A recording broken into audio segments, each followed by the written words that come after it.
Welcome to smart competitive school. আজকে আমি GK MCQ এর মক টেস্ট নাম্বার 149 নিয়ে এসেছি। এর আগের পর্বগুলোতে আমি 1 থেকে 148 পর্যন্ত মক টেস্টগুলোকে কমপ্লিট করেছি। তোমরা যদি ভিডিওগুলিকে দেখে না থাকো তাহলে আমার প্লেলিস্ট থেকে সেই সমস্ত ভিডিওগুলিকে দেখে নেবে। তাহলে চলো আজকের যে নতুন প্রশ্নগুলো রয়েছে সেটা নিয়ে আলোচনা করা যাক। দেখো, প্রথম প্রশ্নটি কি বলেছে, ফিরোজ শাহ তুগলকের সম্বন্ধে কোন তথ্যটি সঠিক? অপশন এ, জনগণের কাজের জন্য একটি বিভাগ তৈরি করেন। অপশন বি, দিল্লিতে জলঘড়ি এবং সূর্যঘড়ি তৈরি করেন। অপশন সি, দানের জন্য একটি বিভাগ তৈরি করেন। অপশন ডি, সবকটি। তাহলে ফিরোজ শাহ তুঘলক এই সবকটি তৈরি করেন, তার মানে অপশন ডি। কোন গভর্নরের আমলে কলকাতার রাজভবন তৈরি হয়েছিল? Option A, Lord Canning. Option B, Lord Dalhousie. Option C, Lord Wellesley. Option D, Lord Bentinck. তাহলে কলকাতার রাজভবন কার আমলে তৈরি হয়েছিল? এটা হচ্ছে লর্ড ওয়েলেসলির আমলে। কত সালে তৈরি হয়েছিল? কমেন্ট বক্সে কমেন্ট করে জানাবে। আচ্ছা, ভিডিওটি তোমাদের কেমন লাগলো সেটা অবশ্যই লাইক অথবা ডিসলাইকের মাধ্যমে জানিয়ে যাবে। দেখো, 3 নম্বর প্রশ্নটি কি বলেছে, নিম্নলিখিতদের মধ্যে কে বুদ্ধের জীবনীর সাথে সংযুক্ত ছিলেন না? Option A, Kanthak. Option B, Alara Kalama. Option C, Channa. Option D, Goshala Maskari Putra. তাহলে গৌতম বুদ্ধের জীবনীর সাথে সংযুক্ত ছিল না কে? সংযুক্ত ছিল না গোশালা মাস্কারি পুত্র। কন্টক ছিল।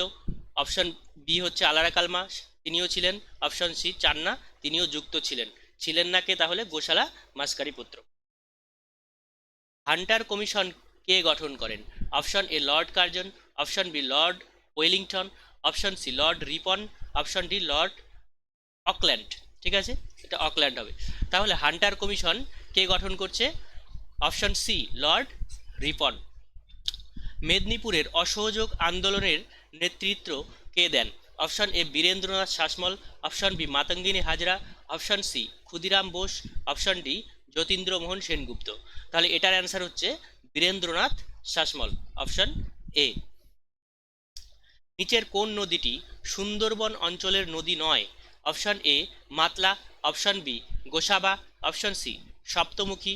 Option D, Atrai. তাহলে সুন্দরবন অঞ্চলের নদী নয় কোনটি? সেটা হলো আত্রেই।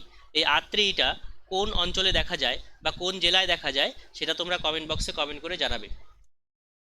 পশ্চিমবঙ্গ ভারতের মোট আয়তনের কত শতাংশ? Option A, 1%। Option B, 2.77%। Option C, 2.5%। Option D, 3%। তাহলে পশ্চিমবঙ্গের আয়তন হচ্ছে ভারতবর্ষের মোট আয়তনের 2.77%। পার্লামেন্টে কার সম্মতি ছাড়া কোনো অর্থ বিল পেশ করা যায় না? অপশন এ, প্রধানমন্ত্রী। অপশন বি, লোকসভার অধ্যক্ষ। অপশন সি, অর্থমন্ত্রী। অপশন ডি, রাষ্ট্রপতি। তাহলে কার সম্মতি ছাড়া অর্থ বিল পেশ করা যায় না? এটা হলো রাষ্ট্রপতি। রাষ্ট্রপতি যদি সম্মতি না দেয় তাহলে অর্থ বিল পেশ করা যাবে না। কোনটি জাতীয় আয় পরিমাপের পদ্ধতি নয়? অপশন এ, আমদানি রপ্তানি পদ্ধতি। অপশন বি, উৎপাদন পদ্ধতি।